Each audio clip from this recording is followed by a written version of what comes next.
लेकिन जिस तरीके से धर्म की भी बात की जा रही है और लगातार जो बातें उठाई जा रही हैं, उसका कितना इम्पैक्ट होगा? भारतीय जनता पार्टी कैसे इस इलेक्शन को आगे निकालेगी बिहार में?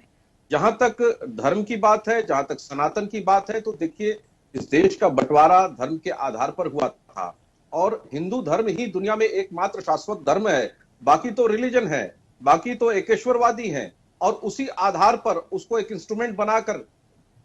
सभ्यताओं को समाप्त किया गया, राष्ट्रों को खत्म किया गया और भारत में हिंदू धर्म के ऊपर, सनातन के ऊपर जो खतरा आसन्न है, जो दिखाई दे रहा है और विपक्ष जिस तरीके से हमलावर है, चाहे वो भाषा के नाम पर हो, चाहे वो सनातन को का संहार करने के नाम पर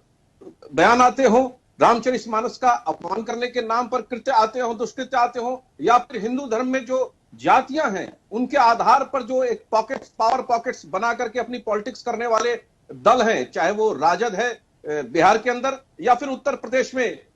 समाजवादी पार्टी है, तो इन इस तरह के दलों ने हिंदू धर्म के विभाजन का जैसे ठेका ले लिया है। किसी भी तरह से जाति जाति में बांटो, उपजाति में बांटो और नफरत की राजनीति फैला करके इनको टुकड़ों में रखो। आज जब धर्मगुरु वहां पहुंच करके किसकी बात कर रहे हैं? सनातन की ही तो बात कर रहे हैं और ये सनातन समुद्र समान है और सनातन की ही विचारधारा से सबका साथ, सबका विकास, सबका प्रयास और सबके विश्वास की अवधारणा निकलती है और उसी आधार पर देश 11वें नंबर की अर्थव्यवस्था से 4थे नंबर की अर्थव्यवस्था दुनिया में बना है और इसके पराक्रम को भी दुनिया ने देखा है अभी सिंदूर ऑपरेशन में। तो इसलिए मुझे यह कहने की आवश्यकता नहीं है कि किस तरह से एक तरफ